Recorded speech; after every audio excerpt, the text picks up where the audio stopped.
So, we brought you the news over the weekend, the surprise announcement that Cadillac Racing was going to join Formula 1 in 2026 as the 11th team on the grid.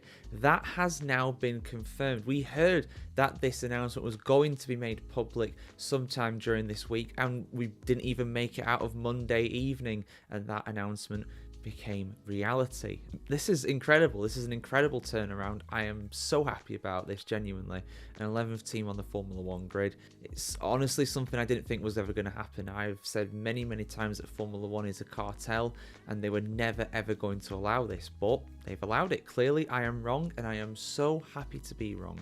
Let me just go over the official announcement here. Rather than reading from an article, I'm actually going to read from the F1 Chronicle Facebook page. Go and give us a like if you haven't already on there, of course. I think we've hit over 7,000 followers now on there, which is just massive, guys. So thank you so much for the support over on the social medias, including Facebook. So Formula 1 announced today that it has reached an agreement in principle with General Motors GM to support bringing GM/Cadillac as the 11th team to the Formula 1 grid in 2026. F1 has maintained a dialogue with General Motors and its partners TWG Global regarding the viability of an entry following the commercial assessment and decision made by Formula 1 in January 2024.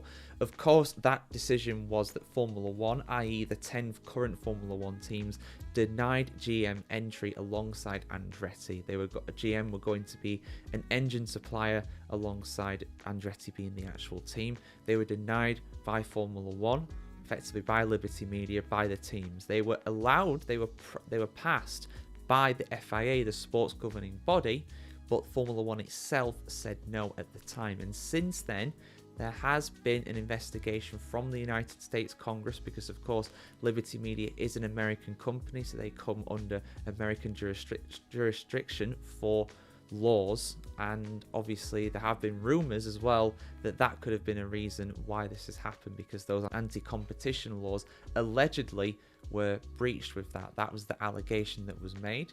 Now, of course, Formula 1 has allowed them to come in, so perhaps that has been part of their decision, a factor behind it. The timing, with a few other things as well that I'm going to get into, seems very coincidental if it's not an outright link between these events. But let me just keep reading. So, over the course of this year, they have achieved operational milestones and made clear their commitment to brand the 11th team, GM/Cadillac, and that GM will enter as an engine supplier at a later time. That is rumoured to be for 2028, although there's not an official confirmation of that yet. Formula 1 is therefore pleased to move forward with this application process and will provide further updates in due course. Greg Maffei, the president and CEO of Liberty Media, who will be stepping down soon as well. I thought he actually already stepped down, but there we go. With Formula 1's continued growth plans in the US, we have always believed that welcoming an impressive US brand like GM Cadillac to the grid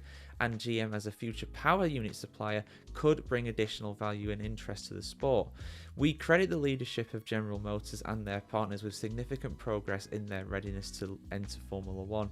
We are excited to move forward with the application process for the GM/Cadillac team to enter the championship in 2026. Stefano Domenicali, the president and CEO of Formula 1, said the following as well. GM and Cadillac's commitment to this project is an important and impressive and positive demonstration of the evolution of our sport. We look forward to seeing the progress and growth of this application, certain of the full collaboration and support of all the parties involved. And there's just some other quotes as well from some other guys. But yeah, so interesting stuff. Like I said, I didn't think this would happen, and it's come out of nowhere. It's gone from being a rumor to being all but confirmed to now actually being confirmed. It's a really interesting one. I mean, yeah, they kind of hinted out there the increased presence of American brands and American things basically in Formula 1 is increasing. You know, you've got obviously Ford coming in as an engine supplier. They're going to be helping on the power unit side with Red Bull, of course, for 26 and onwards. GM are coming in like this, so that's Cadillac there, and Cadillac as well. They're really trying to push their brand as, you know, being a racing kind of performance thing, something that You know, Mercedes tried doing the same thing in Formula 1 as well back in the early 2010s.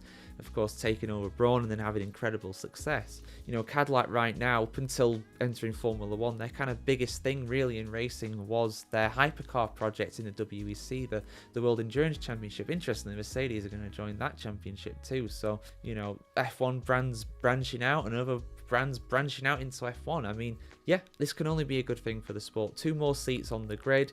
We're always saying there's not enough seats on the grid. You know, we need to get more spaces for talent that's available. I would wager the likes of Valtteri Bottas is still good enough to race in Formula 1, and he's not going to be racing in F1 next year. Could he go to Cadillac one day? Well, perhaps, you never know.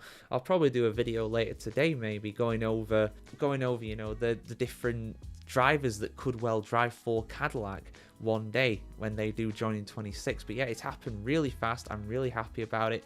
For me personally, I don't see any downsides to this whatsoever. You know, and like I said, the timing of it all is very interesting with, you know, Michael Andretti stepping down from being the head of Andretti. I've heard this morning, I've not heard the confirmation of this yet, but I've heard as well that Mario Andretti apparently has joined the board of directors at GM. That's just a rumor. I've literally just heard it. I've just woke up and I've just started recording, so I haven't seen an official confirmation of that. But if that is true, that would kind of tell you that I think what's going on is that Cadillac are going to use the facilities at Silverstone that Andretti have built. So Andretti will be making the Formula 1 car, and on top of that, it'll be kind of badged up as a Cadillac. That's the kind of dynamic I'm kind of gathering from this, because Andretti already has a few F1 team personnel, people like Pat Simmons, I think, is on board there. So it's a strange situation. It might effectively be an Andretti car, but badged up like a Cadillac. Because apparently, according to rumours, and again, I don't have anything to say that this is true or not, but the rumour has been that apparently Michael Andretti might have rubbed people up at the FIA the wrong way, or people at Formula 1 up the wrong way, because that was the reason why this is not an Andretti car, and that's also potentially the reason why he stepped down from his position. Again, that is just a rumour. I have no confirmation of that. It could be just coincidence. I don't know. But the timing and the fact that Andretti has been dropped as a named brand on this entry, and now all of a sudden it's accepted, you might think that has a kind of a connection there. I think there's definitely a chance. But yeah, guys, Cadillac Racing on the Formula 1 grid in 2026. I never thought I'd see the day. What are your thoughts on this? Who do you think their drivers are going to be? Just anything like that in between, guys. And for much more content on the world of Formula 1 just like this, like, share, comment, subscribe, ring the bell as well, and we'll see you very soon, guys. Have a good one.